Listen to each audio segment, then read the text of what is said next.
So today I decided to try a new recipe that I'm making up right here.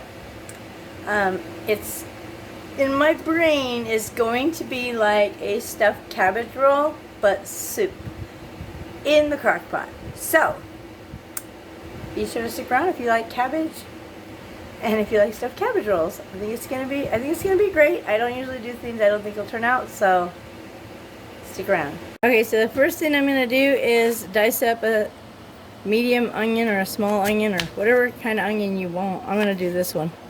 I'm going to get it all diced up and ready to put in the crock pot. Alright, I've got them all diced. I'm going to hurry and season my crock pot. Alright, so I'm going to add a little bit of olive oil to the bottom. And I'm going to well, I'm not going to spray the sides of my pan, actually, because it's going to be like a soup, so I'm not worried too much about it. And then I'm going to add some coarse ground salt. Kosher salt. This is kosher salt. I'm not going to measure it. I'm just going to sprinkle it in there. That looks like a good amount. And then I'm going to add some pepper. Just going to sprinkle some in there. I'll probably add more when it's all cooked, so then I can actually taste it and see how much it needs. And then I'm going to add my onions in the bottom there. Well, that just plunked in there. That was not very appealing to the eye, was it? They should have went in there nice and pretty like that. Oh, look at them. Woo! Alright, well anyways, they're going to get stirred up anyways. Alright, so I got those in there. And then I'm going to add the ground beef. And I'm using ground beef. It's 93.7, and it was just a chub that we got, and I just microwaved it to thaw it, which sadly it kind of cooked a little bit right here, which I hate that. I wish I would have thought to take it out in advance. So I'm going to kind of break that up because I don't want big chunks of meat. I want it to be smaller. So I didn't realize I had defrosted it long enough to start cooking the hamburger.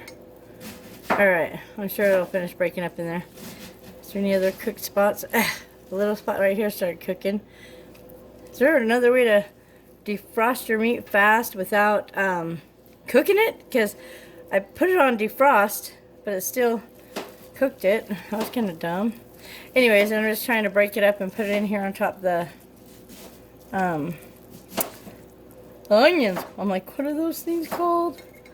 Yeah, so had I thawed my meat out, I would have just crumbled it in here. But because it was frozen and I'm trying to be quick, I decided I would just defrost it. There's still a little piece frozen there in the middle. Oh well. Alright, and so then I'm just actually going to, since my hands are already dirty, I'm just going to hurry and just kind of mix it in with these onions. And then I'll just wash my hands afterwards. Well, I washed my hands before as well, but so that way I get the onion and all the salt and everything mixed in with that meat. Okay, so then I'm just going to push that in the bottom. You could do this in a separate dish, but why would you want to dirty another dish? I mean, you're going to... I don't like dirtying extra dishes, honestly. So, yeah. Just put that in there. I'm just poking some holes with my fingers because I'm going to add some other stuff to it, and I don't want it to be solid like a meatloaf. Alright. So let me get the next ingredient. Alright, so I made that yummy sauce from the tomatoes from our garden. If you didn't see that recipe, I'll make sure to put a link in here. But I didn't know what to do with it at the moment. I just didn't want to lose our tomatoes, so I just put it in a bag and froze it. And so now, I'm going to put it in here to make that cabbage soup. I'm going to go ahead and just microwave it for a second so it'll come out of the bag a little bit easier. Alright, I'm thinking it should slide out now. If it doesn't, I'll just rip the bag. It's not like I'm going to reuse it. Come on. Just want it to come out. I'll just rip the bag. Maybe. It's just plastic. You think it'd rip really easy, right? No.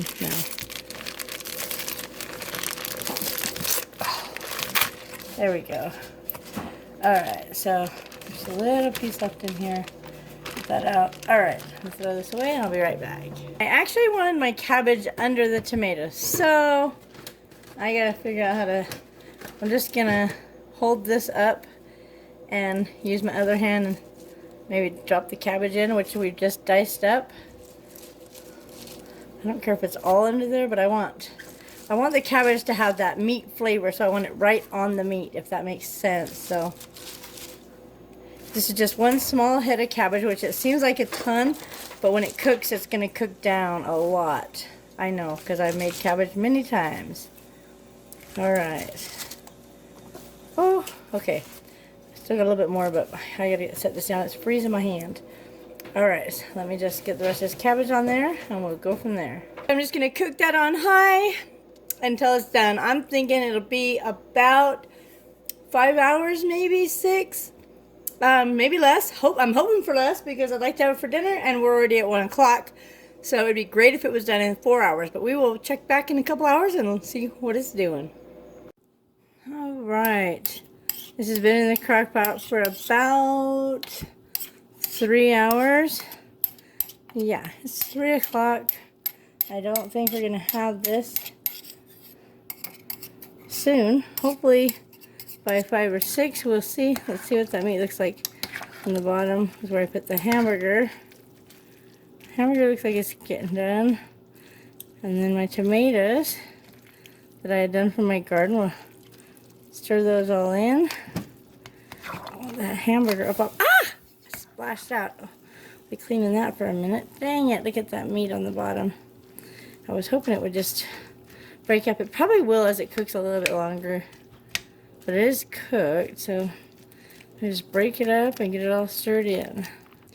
Okay, so I'm pretty sure this would just cook up alright, but I'm going to chop it up in my food processor to make it smaller pieces because I have to be able to eat it, and I can't eat steak with no teeth, and I can't eat a hamburger unless it's chopped up real fine, so I'm going to go ahead and pick out most of these bigger pieces and then just blend them up really fast.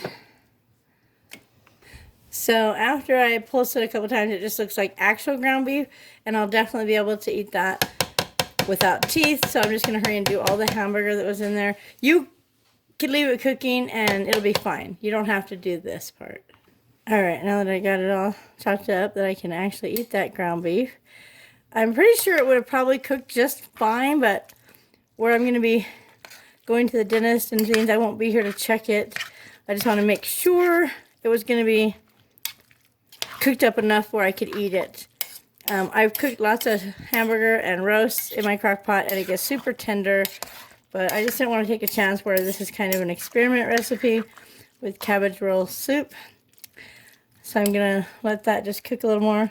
I'll probably add some tomato paste to it once I get it cooked all the way and I can actually taste it. So we'll check back after I get back from the dentist. Alright, so I think it's just about ready. But I think I'm going to add some tomato paste to make it a little more tomato base. Because my garden tomatoes, although delicious, aren't, you know, there wasn't enough to cook them down to a paste. But they do give it good flavor.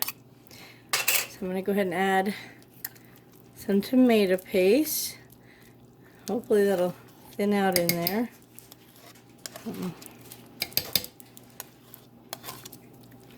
Go ahead and just get this all mixed in. Alright, so it looks pretty dang good. I'm going to add, I tasted it tastes really good, but I'm going to add a little pepper and a little garlic salt. And then we're going to go ahead and serve that over some white rice.